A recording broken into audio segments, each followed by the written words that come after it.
बिस्मिल्लाहिर्रहमानिर्रहीम। अस्सलाम वालेकुम। डॉक्टर बुरहान आज़म, मैनेजर एलियस बोने की। अस्सलाम वालेकुम। काफ़ी अरसे से मुझे बहुत से दोस्त मैसेज कर रहे थे, मुझे लग रहा था कि शायद ये प्रॉब्लम ज़्यादा ही है। बहुत से दोस्त कह रहे हैं कि झोटियाँ वज़न पूरा कर गई हैं लेकिन अभी तक हीट में नहीं आ रही।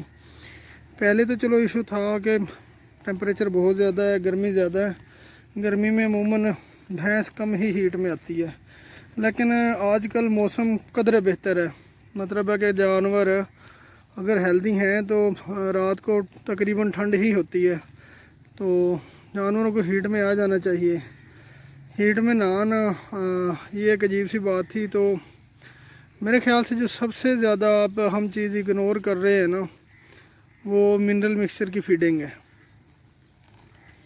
मिनरल मिक्सचर इंतहाई ज़रूरी है। 50 ग्राम मेरे ख्याल से झोटियों को डालते हैं। 100 ग्राम मिल्किंग एनिमल के लिए होता है और 50 ग्राम डालते हैं दूध वाले जानवर, 100 ग्राम दूध वाले जानवरों को और 50 ग्राम झोटियों के लिए। अब जानवर वज़न पूरा कर जाएगा, जानवर की जिसामत भी पूरी हो जाएगी, फिर जानवर का हीट में ना आना इसकी असल वजह होती है कि बच्चादानी जो है ना छोटी रह जाती है। ओवरीज जो होती है ना उसके ऊपर जहाँ पे अंडा बनना होता है वो छोटी रह जाती हैं।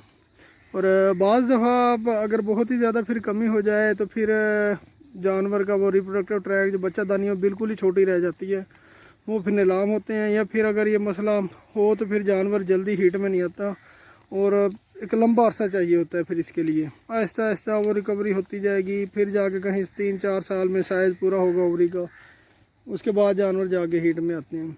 तो मिनरल मिक्सचर अब अच्छे बहुत ज़्यादा मिल जाते हैं। वैसे तो विटामिन ई और सेलेनियम ये सबसे ज़्यादा ज़रूरी हैं। विटामिन ई और सेलेनियम इसके इंजेक्शन भी मिलते हैं, बेशक इंजेक्शन लगा दें जानवरों को, दूध वालों को भी और झोटियों को भी। इसके अलावा मिनरल मिक्सचर जो मिलता है उसको खुराक का लाजमी हिस्सा बनाएं, क्योंकि जब तक ये छोटे छोटे मिनरल्स होते हैं इनकी जब तक डेफिशिएंसी रहेगी तो वो कभी भी मतलब है कि जानवर अपने प्रॉपर टाइम से हीट में नहीं आएंगे। अब हमारे फार्म पे अल्हम्दुलिल्लाह 15 महीने 20 दिन 16 महीने 17 18 20 महीने से ऊपर बड़े ही मुश्किल से झोटियाँ जाती थी, जब मतलब है कि पूरी खुराक थी। मिनरल मिक्सचर हम डेली डालते थे, वो मैंने कई दफ़ा वीडियो बनाई है। तूड़ी के ऊपर डाल देते थे, तूड़ी के ऊपर डाल के ऊपर वंडा डाल दिया।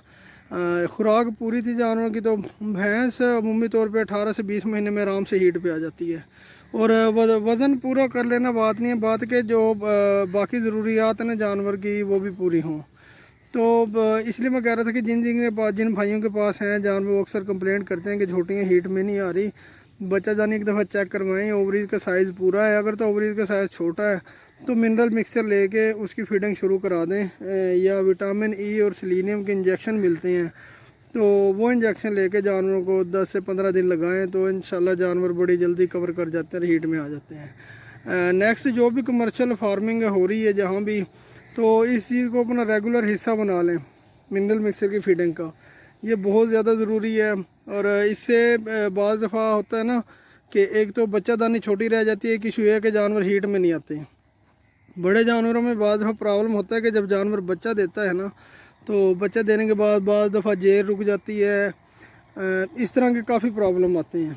ये छोटी छोटी चीज़ें इंटरलिंक्ड हैं एक दूसरे के साथ, एक प्रॉब्लम की वजह से फिर कई प्रॉब्लम बनते हैं जानवरों को। मिनरल मिक्सचर का इस्तेमाल करें। जिन भाइयों के पास हैं जानवरों कहते हैं कि जानवर हीट में नहीं आ रहे, एक दफ़ा चेक करवाएं बच्चादानी के ओवरीज के साइज़ पूरे हैं। तो अगर पूरे हैं फिर तो इंशाल्लाह जैसे ये रात को नमी होना शुरू होती है जानवर हीट में आना शुरू हो जाएंगे।